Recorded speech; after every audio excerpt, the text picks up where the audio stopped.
Damn, that barrel is smoking.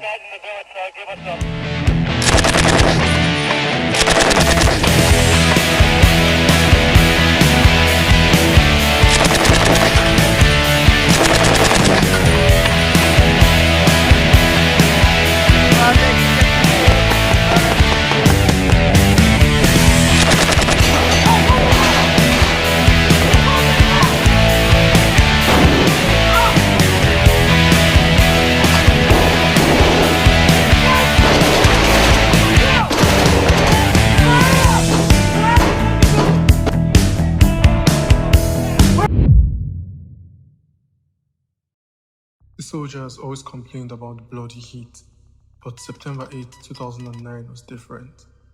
There was no rain and the skies were clear. The days were pleasantly warm and the nights made you feel as you would in an air-conditioned room. Fall was casting her brown eyes upon the country, and behind the Humvees of the ETT-28, a 21-year-old youth named Dakota Meyer gazed at the village before him. The ETT-28 consisted of 21 Marines who were split into 5 sub-teams and posted across 5 bases in northeastern Afghanistan. The American-backed government was in a fight for its life with the Taliban, and neither side was decisively winning. But this was exactly what Dakota Meyer and his brothers had come to remediate. To drum up discipline in a hitherto unmotivated, uninspired, and fearful Afghan force. To provide superior weapons training and tactical doctrine to those who lacked. They believed they were the best military force in the world, and they did so with good reason. Corporal Dakota Meyer was ordered to move to Forward Operating Base Joyce with his fellow Marines and Afghan trainees. Their job? A security mission in the nearby village of Ganjgal.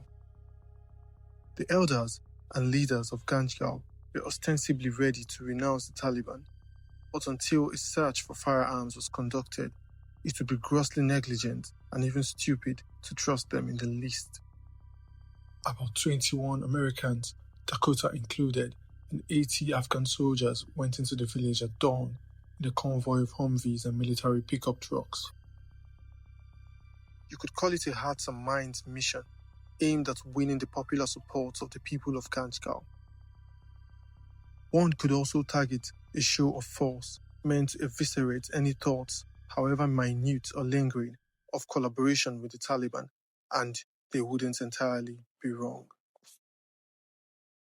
Just 1 mile away from the village, the convoy crawled to a halt in the dimness of dawn. A still quiet interrupted the grumbling of Humvees and trucks as engines turned off. A quietness that quickly morphed into the sound of boots hitting the gravel and vehicle doors banging shut. The soldiers approached the village on foot, and Dakota was left behind to provide overwatch security and cover fire, if necessary. If you guessed that Dakota was a sniper, you'd be right. Through his rifle lens, Dakota maintained visual contact with the patrol as he moved through the outskirts of the village. A few inches away from him was Staff Sergeant Juan Rodriguez Chavez, a grizzled veteran who was his spotter and team leader. It was almost 6 a.m. and the patrol was very nearly in the center of the village. The thermal scope works by detecting heat radiated from all objects in the form of infrared rays, enabling the user to see through obstacles like smoke, fog, or brush. Dakota squinted into his scope and saw the heat signatures of his comrades slowly pouring into the village. Somewhere beyond in the mountains, a red blur registered on the thermals. Dakota blinked, and when his eyelids fluttered open, the blur had a humanoid form. 2, 3 more blurs, then a whole company of them to the east in the mountains. Dakota frantically reached for the radio. The responder was telling him something that sounded like "get off the radio" when a few lights in the village blinked out at random, then the rest flickered off with a weird form of collective unity, like there was a pre-established signal. Dakota said the next thing that happened was chaos. Usually, Taliban ambushes operated on the paradox of fluid timing and rigid execution. While the occurrence was entirely unpredictable, their methodology was remarkably systematic. A lone Taliban would start with an RPG, and then every corner around the target would erupt with machine gun and rifle fire. A few minutes of that, more RPG attacks, and like sure-footed ibexes, they would melt away into the mountains and call it a day. This time, they refused to call it a day. There were about 100 of them, and they just kept shooting. The Monty team formed the head of the patrol, made up of 3 of Dakota's close comrades and an Afghan interpreter. When everyone scattered for cover, this team ducked into the compound of the first house in the village. Dakota picked up the radio and requested air support. He waited, but there was no relieving whine of an incoming airstrike or helicopter gunship, so he made yet one more request to his command on the radio. He asked to go in. The answer was sharp, clear, and gave no room for argument. No. It went against military protocol, which exists for good reason. During missions like this, Overwatch provided crucial intelligence and rapid-fire support for the troops in the thick of things. Abandoning such a position would leave the patrol's flanks and rear open to envelopment, and for what? To throw in more potential casualties into the meat grinder without a significant chance of making the situation any better? With the entire situation laid out so, perhaps you can see that it was not an unwise decision to say no. Dakota soon realized the severity of the situation when he heard his teammates request for medical evac. He made several more requests to move in, but when they were all met with the same response, he was forced to make a personal decision. Either follow military protocol, which does not always align with the reality on ground, or his conscience, which wanted him to risk life and limb to get his brothers out of the rapidly tightening noose that they found themselves in. Dakota turned to Rodriguez Chavez. "We're going in."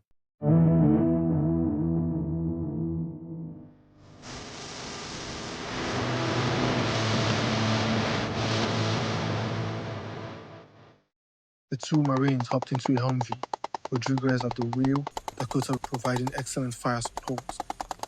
Within seconds, we were hurtling down the valley, the Humvee screaming its defiance against the turbaned insurgents.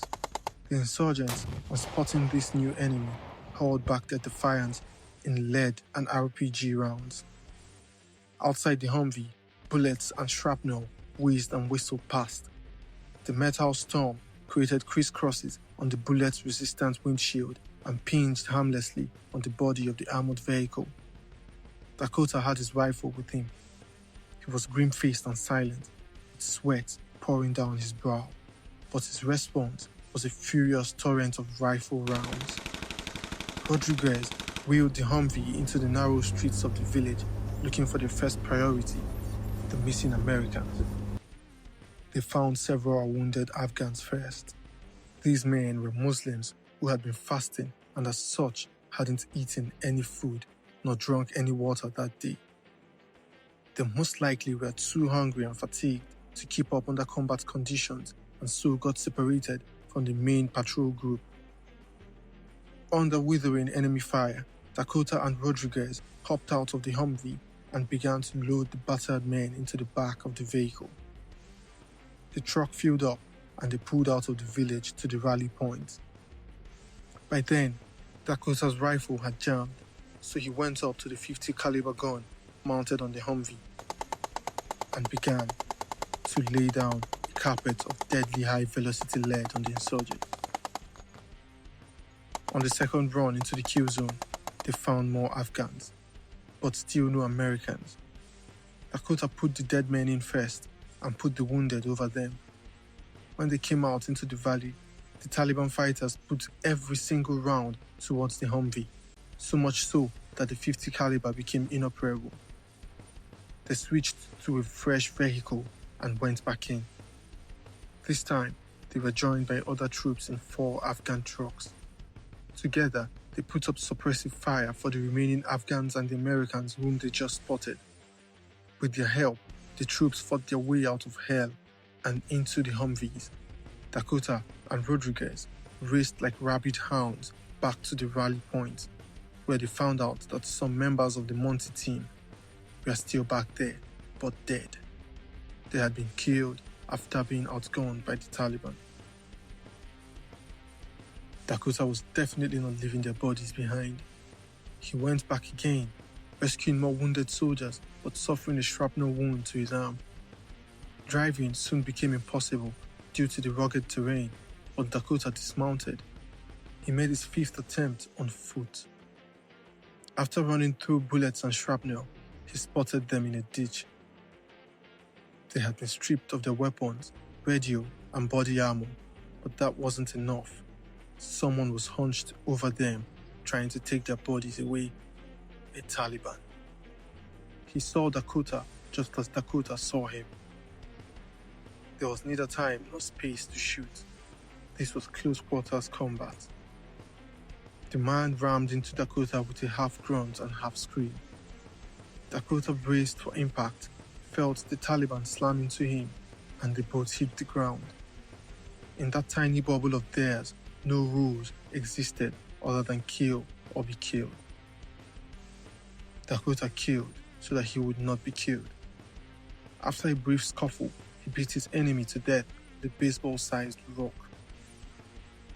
He and the Afghans loaded the bodies into the trucks and brought them to the rally point for evacuation. The trucks rolled out of the valley, heavy with the fallen. American and Afghan side by side, brought home through the dust and chaos by Dakota's refusal to leave anyone behind. It was a quiet kind of accounting, kind that doesn't make headlines. Every soldier recovered, and every family spared the particular agony of not knowing what happened to their dead. Dakota had gone back into that kill zone 5 times, and 5 times he had come out with something that mattered. Such remarkable selflessness deserved a medal. The nomination came from the ground up. Dakota's commander and the people who were in the valley saw him perform those heroic acts, and that was what he was put in for. The recommendation moved through the chain of command to the commandant himself and was pushed through with unusual speed. On November 6, 2010, over a year after the battle, the commandant of the Marine Corps, General James F. Amos, publicly confirmed that a living United States Marine had been nominated for the Medal of Honor. 2 days later, the Marine Corps Times identified Meyer by name through anonymous sources, and CNN independently confirmed it shortly after. By then, nearly 2 years had passed. The mountains of Ganjgal had faded into the rhythm of ordinary life, into concrete forms and lumber deliveries. Dakota Meyer had been honorably discharged in 2010, and he took up the honest occupation of a construction worker. When the White House finally reached him, he was in the job site, probably covered in dust, not so different from the kind he'd breathed that October morning in 2009. President Obama's staff called Dakota to set up a time for the president to inform him that he would be given the Medal of Honor, and they were told he was working at his construction job and asked to call again during his lunch break. He was awarded the Medal of Honor in a ceremony on September 15, 2011.